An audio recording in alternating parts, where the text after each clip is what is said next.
economy. But the reality is, do any of you believe most of the Republican candidates will do what it takes to reverse this trend? There is someone among them who sees that there could be a recovery on the horizon. He's a man whose diagnosis for the economy involves a heavy dose of fiscal conservatism and a prescription of limited government that other Republican candidates are afraid to offer. He held a congressional hearing today, and I hope Fed Chair Ben Bernanke was listening. For those of us who believe in less government is better than more government, whether it's warfare or welfare, we see that the Federal Reserve has a strong influence in allowing our government to grow. In allowing our government to grow. Texas Republican Congressman Ron Paul is here. Welcome back to Freedom Watch, Congressman Paul. Do you think Ben Bernanke was listening to you? Or do you think he just wants the government, as he said, to keep spending money that he'll just keep printing for them? Well, I'm sure he wasn't listening. He was over on another committee testifying that we need more printing press money and lower interest rates. I don't know how much lower. They're negative rates right now.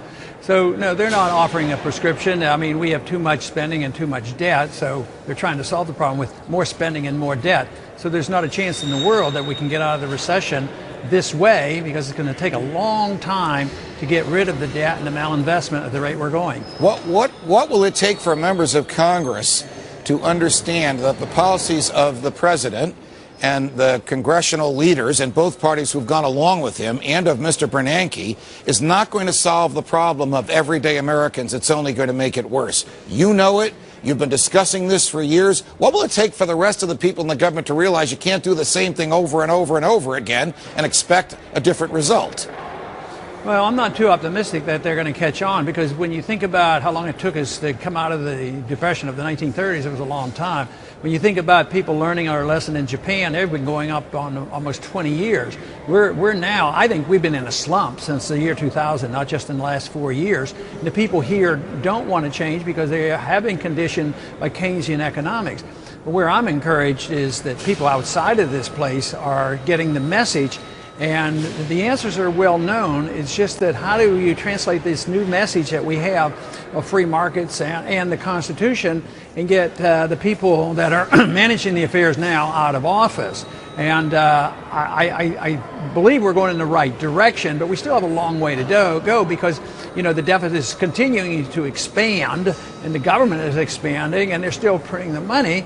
So they haven't changed their policy. But I keep plugging away, and we are reaching a lot more people, even previously, but especially in this campaign. We're reaching a lot of people now that know there are answers out there, and they're not that complex. It's just a stronger conviction of and belief in freedom and understanding how the market works.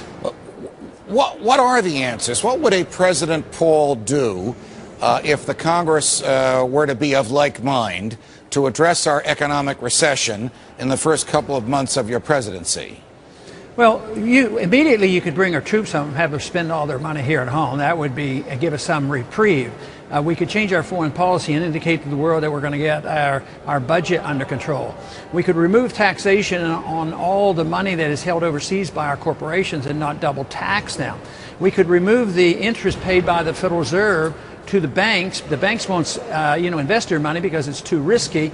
But the Federal Reserve gives them their money essentially for free, and then they invest it back in the Treasury bill, so they help monetize the debt too, along with the direct monetization of the Federal Reserve. So those are a few things, but sending a signal will be most important. We're going to quit this spending. Right now, I'm working on a plan where even in 1 year, I want to cut $1 trillion. Because this year's budget is the only budget that counts. This tinkering around and saying, well, we're going to cut 5 years, 10 years out on the proposed increases, the American people see through this, and that's why their confidence has not been restored. So they have to have somebody that will stand up and say, this is what we have to do, and we shouldn't suffer for it. Because if I return freedom to the individual and the right to keep what they earn and give them incentive, why should that be a sacrifice? They should feel better by getting the government off their backs and out of their wallets. We have a tax system that is so complex it's hard to find a human being that has read every regulation from the first to the last, much less who understands all of them. What would you do to alter or hopefully to simplify the method by which the federal government taxes people in this country? Well, in general, I support any tax reform that would reduce taxes and reduce the power of the IRS. But I do not like the idea that we have to replace taxes. I want to get rid of the income tax, but I don't want to replace it with anything. I worry a bit about those who want to cut down on the income tax but give us a sales tax. I think that would be very bad policy. What would the federal government do in order to fund what it does? I know the government would be seriously shrunk if you had your way. But let's say that the foreign wars ended and the federal government didn't involve itself with education or housing and urban development or commerce, and those matters were left to the free market or to the states. How would you fund the federal government? Well, you would defund the federal government. You know, if you look at just getting rid of the income tax now, I think the revenues would still be like they were less than 10 years ago, 8 years ago or so. You'd still have the same revenues.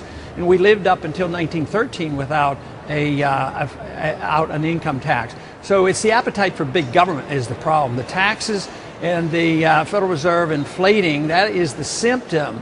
And the budget problem is a symptom of the appetite for big government. So we have to convince enough people, and this is where we're making progress. The majority, large majority now, the American people say enough is enough in Afghanistan. Let's come home, and we can save a lot of money.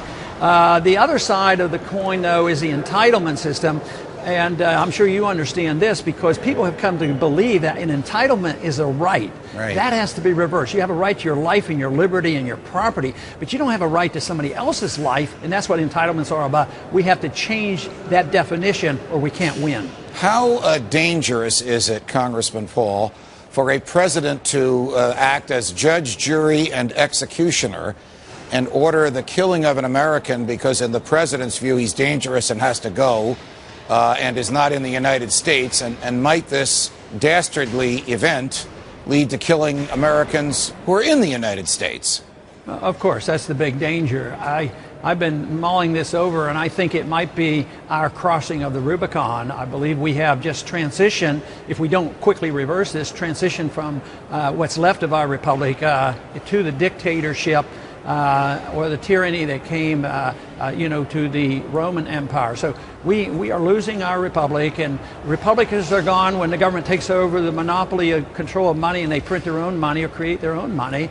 They do it when they expand themselves too far overseas, and then when they attack the civil liberties and people don't have justice in court. So whether it's the assassination of the American people or searching houses and taking goods and things from people without search warrants and treating us like criminals at the airport, I would say we're awfully close. But once again, I have to look on the positive side.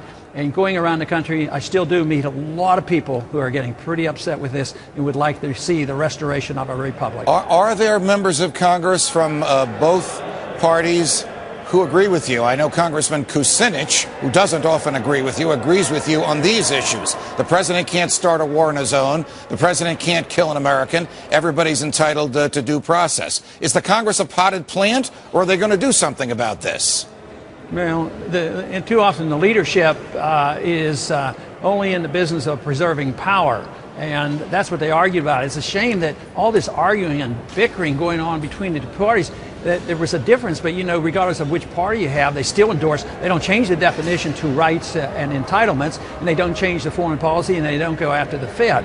But we have a dozen or two. There are several young members of Congress, and you've had several of them on your program that are willing to look at this. So we're making inroads, but I think as problems get worse, there's going to be a greater need. I think that's one reason why we've gotten attention, at least the last few years, is out of necessity. The wars are going badly. The economy's in shambles. They better pay attention to some alternatives to what we're getting. Time for a game changer. Congressman Paul, it's always a pleasure. Thanks for joining us. Thank you, Judge. The Congressman Ron Paul.